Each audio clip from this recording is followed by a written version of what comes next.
جی میں جواب دے رہا ہوں. جی نہیں جی آپ تو خاموش رہو، آپ خاموش رہو.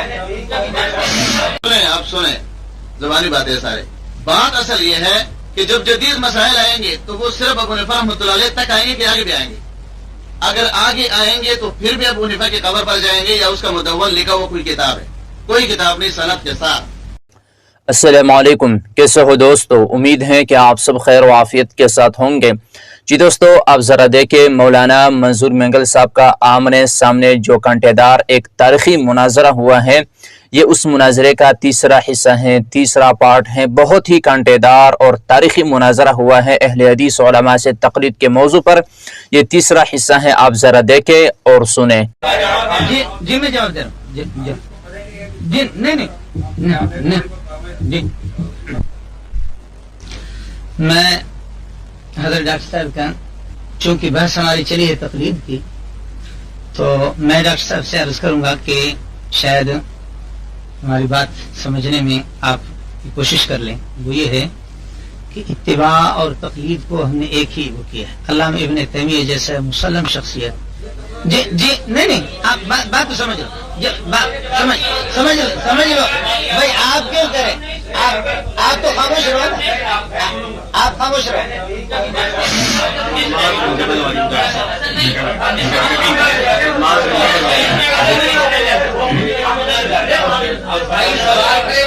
جی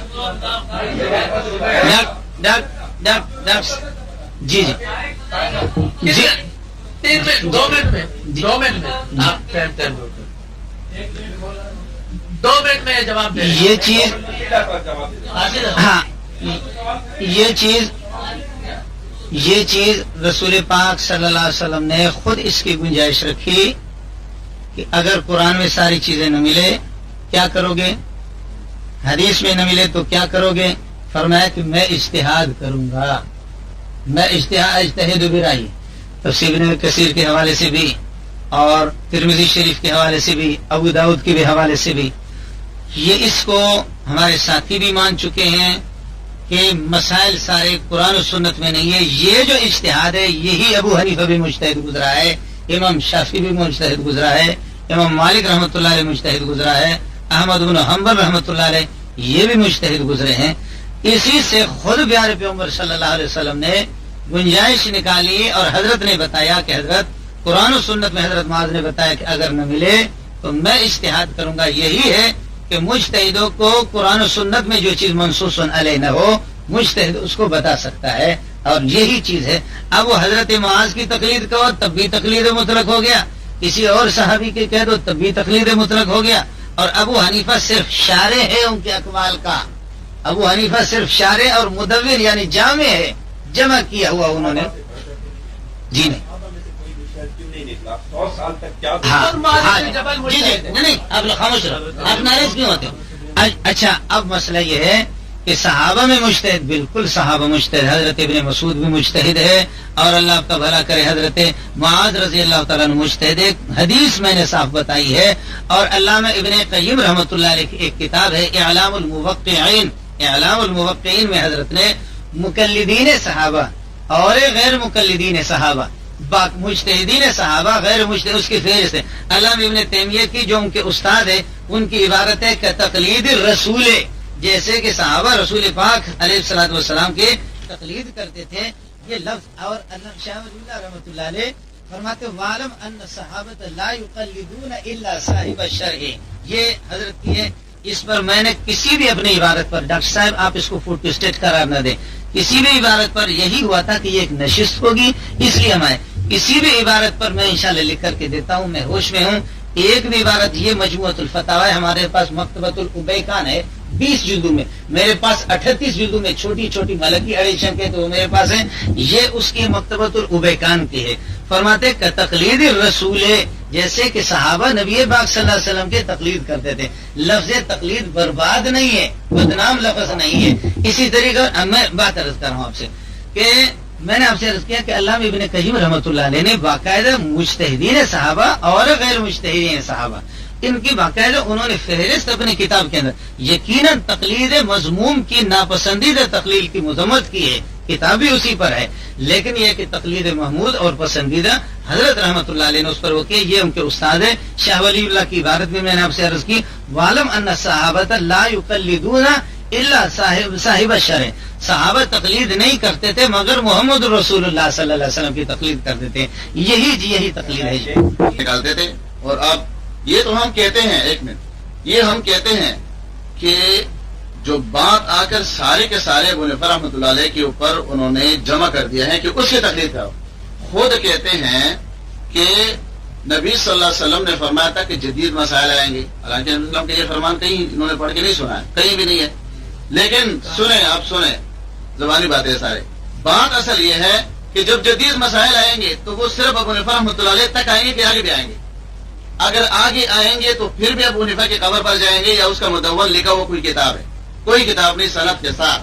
بات یہ ہے کہ ہر دور میں جدید مسائل آئیں گے، مثلا اس دور میں اگر جدید مسئلہ آ گیا ہے تو لوگ کیا کہیں گے، کیا کریں گے؟ علماء کی طرف رجوع کریں گے نا، علماء قرآن و سنت سے مسئلہ نکال کے دکھائیں گے، ٹھیک ہے؟ تو کیا تقلید کا رد ہو گیا کہ نہیں؟ جو ایک بندے کی تکلیف کا رد ہے، آپ چاہتے ہیں کہ عالم ہاں عالم کی طرف رجوع کریں، مسائل پیدا ہوں گے، وہ ان کو حل کریں گے، اور یہ تقلید نہیں ہے۔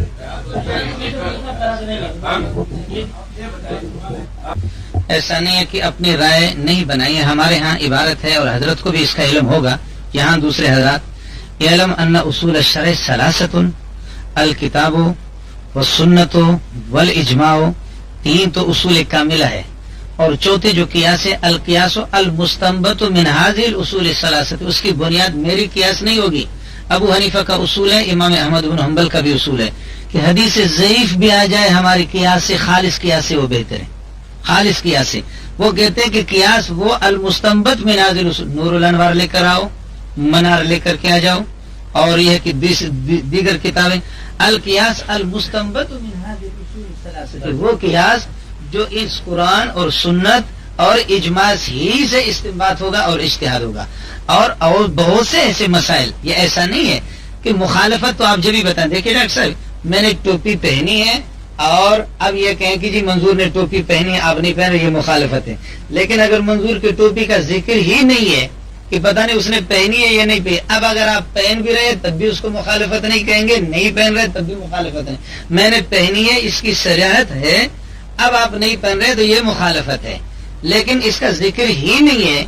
یہی ہے جو حدیث حضرت معاذ کی پیش کی ہے، حضرت فرما رہے قرآن و سنت کی مخالف کو صحابہ رد کرتے تھے، بھائی مخالفت تو جبھی ہو کہ قرآن و سنت میں ہو، وہ حدیث ہے فَإِن لَّمْ يَكُنْ، اگر وہ مسئلہ قرآن و حدیث میں نہ ہو، یکن کا ترجمہ حضرت سے کرا دو، فَإِن لَّمْ يَكُنْ، قرآن و سنت میں وہ حدیث وہ مسئلہ اگر نہ ہو تو پھر کیا کریں؟ باقی مسئلہ ایک چھوٹی سی بات، حضرت نے فرمایا کہ امام ابو حنیفہ رحمۃ اللہ علیہ اب مر گیا، اس کے بعد بھی مسائل آتے رہیں گے، حضرت مسئلہ یہ ہے امام ابو حنیفہ صرف شارح ہے، اصول اور ضوابط ایسے مقرر کیے ہیں، اب ایک اصول مطلقہ کوئی نہیں بنا سکے گا، اصول مطلقہ، لیکن نئے مسائل کو ان اصول پر تطبیق دینا، ان اصول وہ اصول بھی قرآن و سنت سے ماخوذ ہے، وہ صحابہ کے اقوال سے ماخوذ ہے، وہ رسول پاک صلی اللہ علیہ وسلم کے اقوال سے یہ کہ ماخوذ ہے، کوئی اصول ابو حنیفہ کا اپنا نہیں ہے۔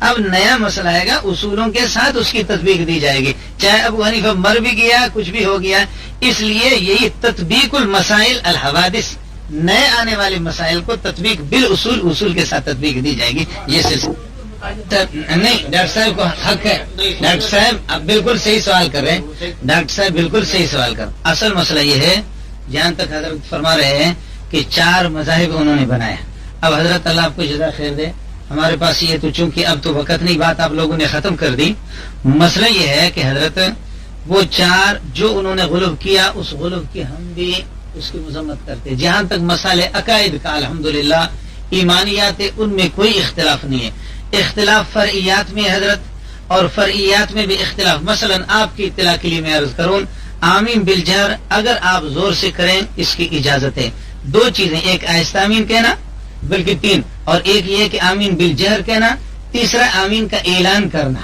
ایک ہے آہستہ سے آمین کہا یہ اجازت، ایک یہ کہ آمین یہ اس کی اجازت جہرن، صرف اولویت غیر اولویت کا، یہ اس میں گمراہی نہیں گمراہی کی بات نہیں ہے، یہ اختلاف ہے۔ تیسرا اعلان ہے آمین کا، آمین۔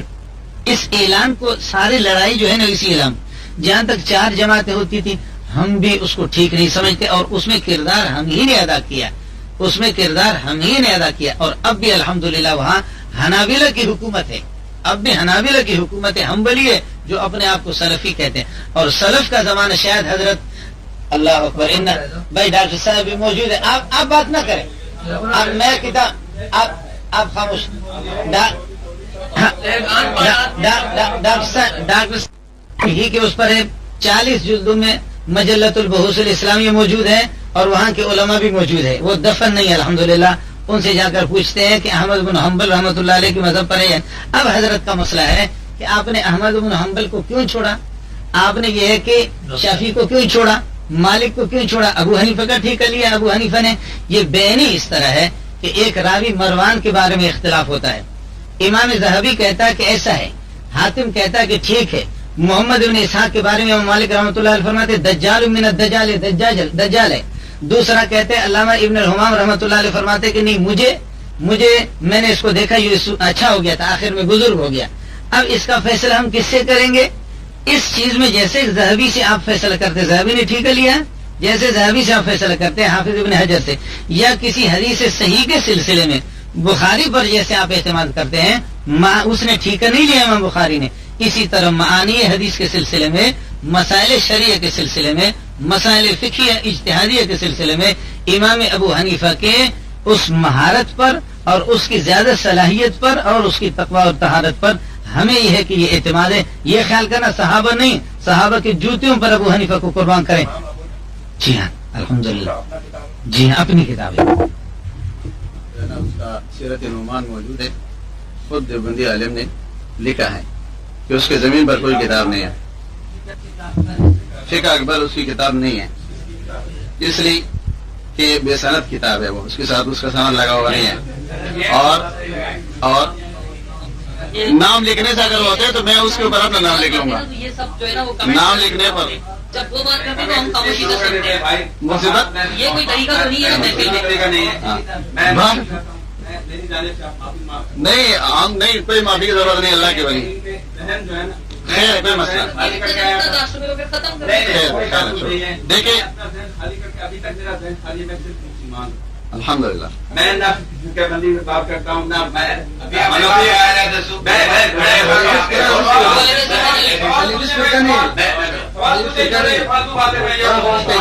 دیکھیں نہیں ہے، امام کو نفر رحمۃ اللہ کی کوئی تصنیف نہیں ہے زمین کے اوپر، جو اس کی طرف منسوب ہے اس کے خود علماء اپنا میں اختلاف ہے، کوئی اس کو مانتے کوئی نہیں مانتے، اور پھر اور اس میں اگر اس کتاب کو اگر اس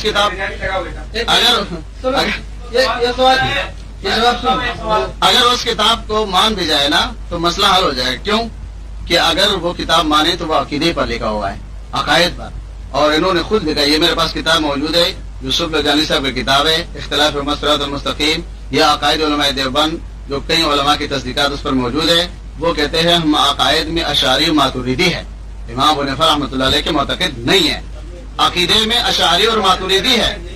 ہاں اچھا، امام ابو حنیفہ رحمۃ اللہ علیہ سنیں، امام ابو حنیفہ رحمۃ اللہ علیہ فرماتے ہیں کہ اللہ تعالیٰ عرش پر ہے، جو اللہ تعالیٰ کو عرش پر نہیں مانتا ہے وہ مسلمان نہیں ہے، اس کا عقیدہ اسلام کا نہیں ہے، اور وہ کافر الفاظ موجود ہے۔ اچھا، اس کے علاوہ جبکہ احناف کا عقیدہ جو ہے وہ جیسا کہ میں نے کتابوں سے پڑھ کے سنا ہے، یہ بالکل اس کے برعکس ہے کہ اللہ تعالیٰ انسان کے اندر وجود میں داخل ہو سکتا ہے، خلول کر سکتا ہے، وحدت الوجود کا عقیدہ ہے۔ ہم حوالے دکھائیں گے، حوالوں سے دکھائیں گے، ہم اس کے ذمہ دار ہیں، ذمہ داری کے ساتھ بتائیں گے، ہاں ذمہ داری کے ساتھ بتائیں گے۔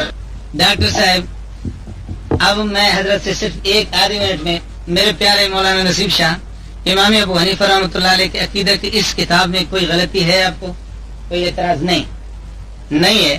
اچھا، آپ کا بھی مذہب ہے کہ اللہ عرش پر ہے، ٹھیک ہے، اس کے لیے علم چاہیے۔ میں آپ سے پوچھتا ہوں، قرآن کہتا امین تم من فی السماء، کیا تم اس سے ڈرتے نہیں ہو کہ جو آسمانوں میں ہے؟ عرش تو آسمانوں کے اوپر ہے، عرش تو آسمانوں کے اوپر ہے. یہ آپ قرآن سے ذرا اس کی تطبیق دے دیں. امنتم من فی السماء، وہ فرماتے ہیں وَهُوَ مَعَكُمْ أَيْنَمَا كُنْتُمْ، تم جہاں بھی ہو خدا تمہارے ساتھ ہے.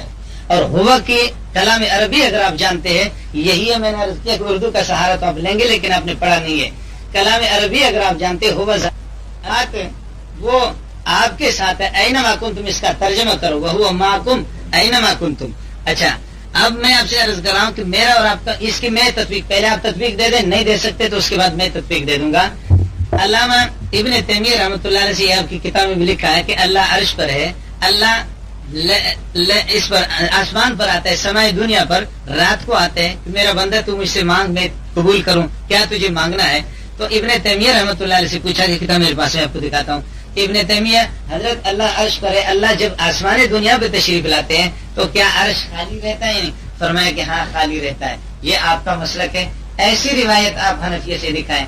اور یہ بھی علامہ ابن تیمیہ سے حضرت نے نقل کیا ہے، علامہ وحید الزمان رحمۃ اللہ علیہ نے علامہ ابن تیمیہ اور حضرت نے ثابتہ بھی نقل کیا ہے کہ میں اپنی کتاب کے اندر اگر کوئی قیلہ کی بات نقل کروں تو وہ ضعیف ہوتی ہے، اور اگر قیلہ نہ ہو تو وہ بات ٹھیک ہوتی ہے.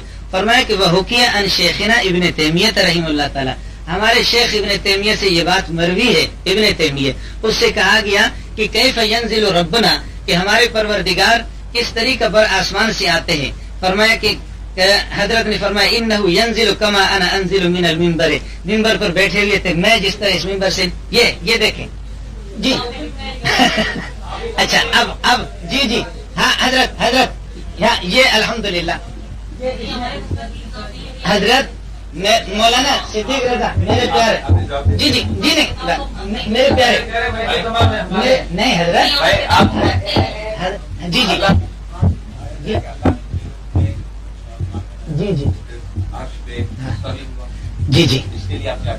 ہاں بالکل قائل ہم میں یہی جی میں بات ہم بالکل قائل ہیں کہ اللہ عرش پر ہے.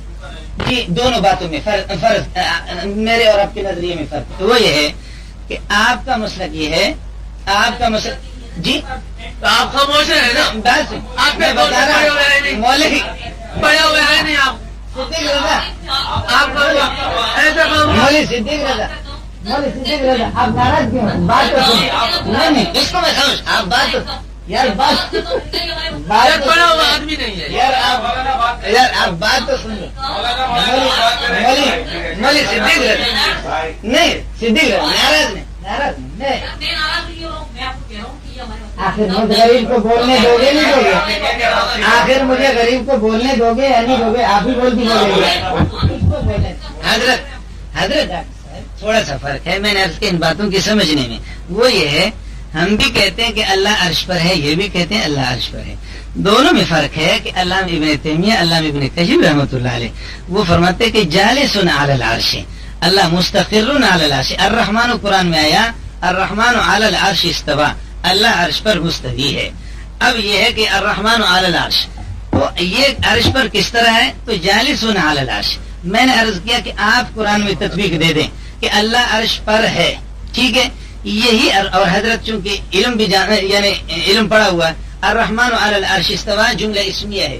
جملہ اسمیہ اس کا مطلب یہ ہے کہ اللہ ہمیشہ عرش پر ہے، یہی معنی ہے اللہ ہمیشہ عرش پر ہے. اب حضرت وَإِلَٰهُكُمْ إِلَٰهٌ وَاحِدٌ، تمہارا الہ ہمیشہ اس کو الہیت ہے، وہ کبھی ختم نہیں ہوگی اس کی الہیت. اب حضرت مجھے تطبیق دے دے کہ وہ جب عرش پر ہے تو آسمان دنیا پر کیسے آتا ہے، یہ وہ تطبیق دے دے. اسی طرح قرآن کی آیت میں نے پیش کی ہے آمنتم من فی السماء، تم اس خدا سے ڈرتے نہیں ہو کہ جو آسمانوں کے اندر ہے.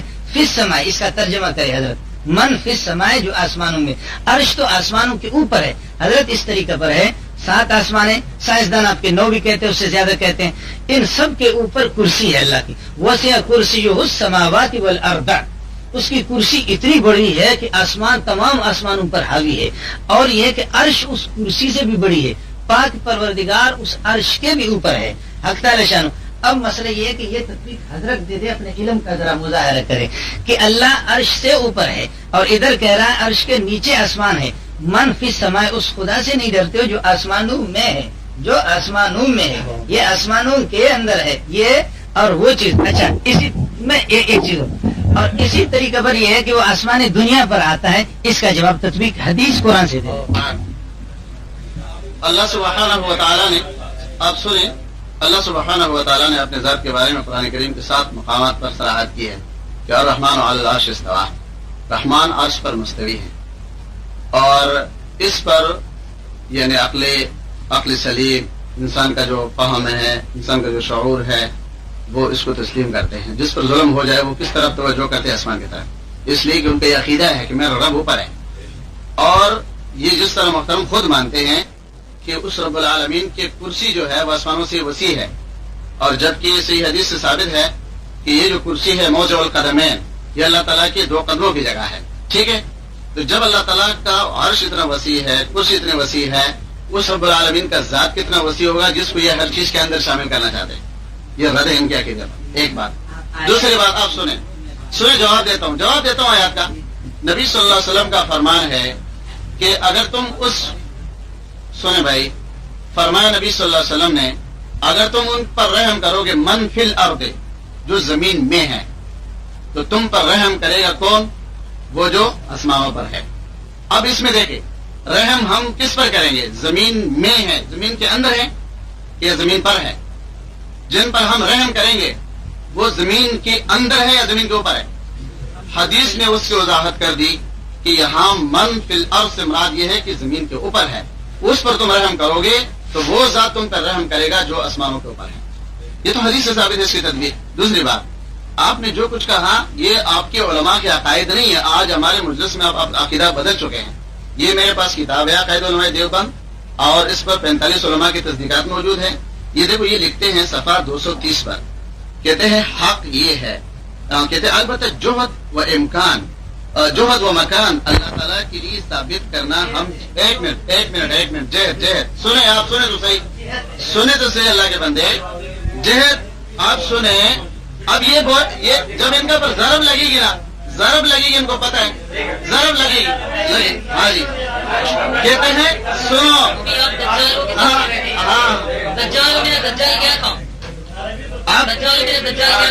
سنیں اردو اور بھی سب پڑھ رہے ہیں، لیکن آپ لوگوں کا حال یہ ہے کہ آپ حق سننے کے لیے، ہاں نا، یہ کہتے ہیں کہ ہمارے جو عقیدہ ہے دیوبند کا وہ یہ بیان کر رہے ہیں کہ اللہ سبحانہ و تعالیٰ مکان کے بارے میں کہتے ہیں کہ یہ اس کے لیے ثابت کرنا ہم جائز نہیں سمجھتے۔ قرآن کہتے ہیں وہ آسمانوں کے اوپر ہے، عرش پر ہے۔ یہ علماء دیوبند لکھتے ہیں کہ اس کے لیے ہم طرف جو ہے جائز نہیں سمجھتے، بلکہ اس بارے میں امت اخبار میں اس کا فتویٰ بھی آیا تھا، یہ محمد بلی راضی کا، اس کا کہنا تھا، سائل نے سوال کیا تھا کہ ہم کہتے ہیں کہ اوپر والا تمہارے ساتھ یہ کرے، اس نے کہا اگر کوئی یہ شخص عقیدتاً کہتا ہے کہ اللہ اوپر ہے تو یہ عقیدہ کفریہ ہے۔ یہ امت اخبار میں اور کٹنگ ہمارے پاس موجود ہے۔ یہ فرماتے ہیں کہ عرش اللہ کی یہ مکان ہے، یہ مکان سے انکار کرتے ہیں۔ پہلے تو مکان حضرت اگر ٹیپ ہے اگر ٹیپ ہے تو اس ٹیپ کو واپس کرو۔ حضرت نہیں، آپ نے ہم پر جو رد کیا کہ نہیں، اب آپ کو بتا، آپ حدیث ماننے والے ہیں۔ نبی پاک صلی اللہ علیہ وسلم نے پوچھا، آپ مسلم شریف کی روایت ہے، این اللہ ہو، تو یہ این کس کے لیے آتا ہے؟ جی، این اللہ کا مکان کہاں ہے؟ یہ اب حضرت بتائیں بھائی، این کس کے لیے آتا ہے؟ نہیں، این کا معنی کیا ہے؟